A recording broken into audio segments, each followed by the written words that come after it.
السلام عليكم ورحمة الله، وش راكم؟ إن شاء الله تكونوا كامل بخير وعلى خير.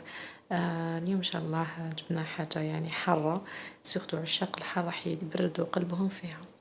هنا مباشرة ما نطولوش في الكلام ونورو لكم طريقة التحضير. واش عندي هنا يا البنات؟ عندي حبيبات تاع طرشي وحبيبات تاع الحار وكذلك طماطيش. هنا فقط بديت لكم مباشرة بلي رحت شويتهم، ما راحش نديرهم في الكوشة. البنات فقط حبيت نعطيكم معلومة على يعني هاد الطبق اللي راني حنحضره. لازم يكون عندكم فلفل حلو، مثلا كمية تاع 8 حبات يقابلوها 2 حبات طرشي او عفوا تاع الحار اللي يكونوا متوسطين ماشي كبار. فقط هذه معلومة باش البنات صغارات يتعلموا كيفاش يديروا الكيل. هنا البنات واش حبيت نقول لكم كذلك طماطم كيما راكم تشوفوا الحجم تاعها، يعني شفتوا معايا الحجم تاع الطرشي والحجم تاع الحار. يعني حاولوا انكم تدوا فكره كيفاش تكيلوا يعني بعينيكم شحال نديروا كونتيتي تاع طرشي وشحال كونتيتي تاع الحار وكذلك الطماطم. هنا بعد ما خليتهم في الساشي تاعهم يعرقوا لي مليح حوالي 5 دقائق حتى ل10 دقائق، يعني ما فيها، بس ما عندهاش وقت محدد. ليسونسيال لازم يعرقوا. كي نروحو نكملو يعني خليناهم حتى يعني يبردوا لي داخل الساشي. واش ندير؟ نبدا نجبد بالوحده ونقيها. بغيت لكم هنايا وحده يعني حبيبه حار، الاخرى اللي كنت حنديرها كيفاش نقوها. تشدوا ليان هكا صغير تحطوا فيه الماء وتحاولوا انكم تنقيو غير بالعقل.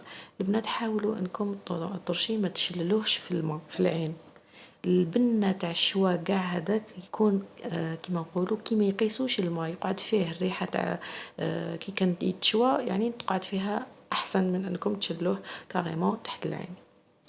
مباشرة يا بنات نشد المقلة ديالي. هنا عندي سنينة تاع توم صغار، يعني كان عندي هاك وتشوفوا شحال كونتيتي، يعني فريمون صغار. نتوما تروحوا على حسب يعني الحبات تاعكم. كانت يعني سنينة كبيرة مثلا تروحوا حتى 3 إلى 4 فصوص.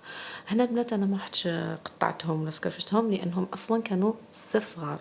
نتوما تحبوا تسكرفجوهم تحبوا تقطعوهم كيما يهوى لكم خاطركم. نحطهم في المقلاة ومن بعد نحط معاهم هذاك الخليط يعني قاع تاع الطرشي والحار والطوماطيش، نقطعهم قاع رقاق يعني قطع صغيرة ونحطهم معاهم.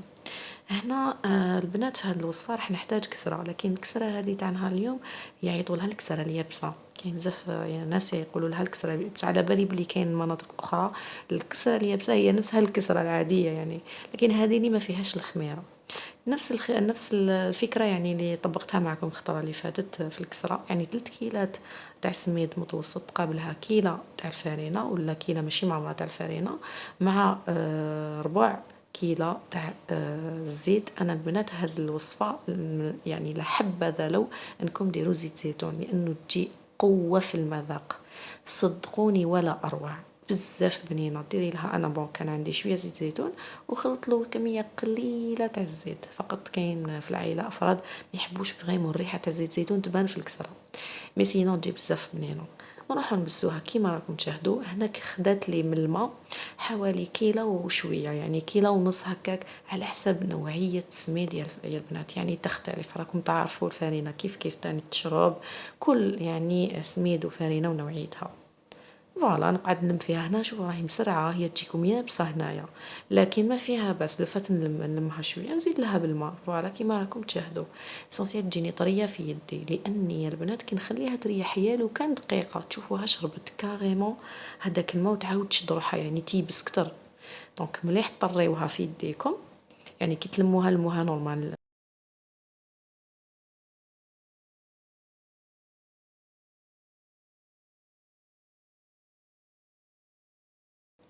فوالا راني هنايا نعرك فيها.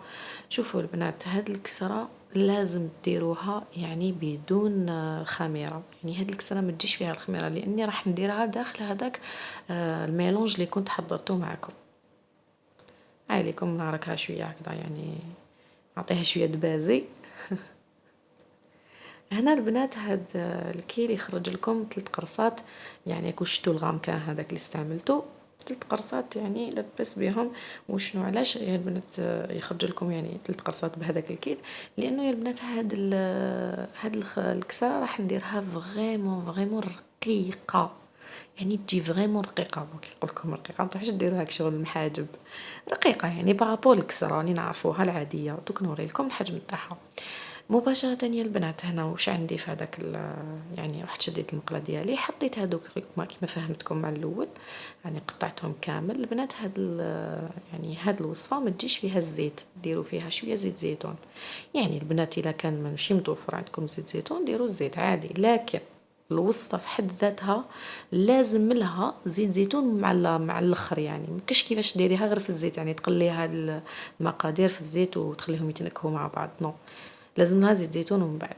المهم هنا البنات واش درت زيت زيتون يعني حوالي ربع فنجال ولا فنجال، تقدروا تروحوا حتى الفنجال على حسب الكميه اللي عندكم تاع يعني طرشي وراكو تعرفوا. ومعاها شويه تاع الملح، ومن بعد نحط لها الماء سخون. هنا حطيت حوالي كاس ماء سخون، يعني هذه هي الكونتيتي اللي عندي، نتوما على حساب. هاي لكم هنا نوري لكم في السمك تاع الكسره، فوالا تكون مشدوده شايده روحها ما تخافوش كامل منها. المهم بنات كيما فهمتكم كسره تندار بالسميد متوسط اللي تكونوا كيما نقولوا يعني توجد يعني كيما يحب الخاطر، هذه الكسره الحقيقيه. اما الكسره اللي تندار بالسميد الرطب ماشي هي فريمون الكسره الحقيقيه، يعني باش نكونوا متفاهمين. المهم نولوا الوصفه. هنا هاني نحمر فيها جماعه اللي يقولوا ماشي طيبه، خلاص راكم تشوفوا فيها وتشوطت لكم بما فيه كفايه. ان شاء الله تكون نالت الاعجاب ديالكم هاد الكسره كي راهي هكذا. هاني تعمدت لا بروف شوفوا فيا باللي نحيت الاناره تاع الكاميرا اللي كانت عندي باش نبينكم باللي راهيك طايبه لاباس عليها. المهم فوالا بعد ما قطعتهم هكذا راح نفتت هذاك الكسره. فوالا يا البنات هاي ليك بعد ما حطيتها في الماء هذاك، يعني الماء يغلي البنات تجي مايها شويه، يعني نوري لكم بلي هاي ليك فيها شويه الماء هكذا باش يعني تكونوا فاهمين ابوبري كيفاش يكون يعني لا تيكستور تاعها. فوالا نحط هذيك الكسره فيها ونخلطها مليح، نخليها تشربها مليح. هنا يا البنات هاد الوصفه بون انا هاد الوصفه نعرفها، يعني كل واحد كيف يطيبها. على كل حال هي شبيهه الزفيطي، اذا كان كاين ناس يشاطروني الراي يديروا الزفيطي هكا، لكن هما يديروا في المهرس هذاك طويليتو. لكن هاد الوصفه احنا يعني في العائله كاين بزاف يعني بزاف ناس يديروها بعده طرق مختلفه، ماشي غير هذه. كاين يديروا مرقه كيما نقولوا مريقه، يعني مرقه فيها هذوما فيها الكسرة يعني سي دو سويت. لكن هاد الطريقة تاع الكسرة مع هداك شغل حميس صدقوني تجيب بنينة روعة.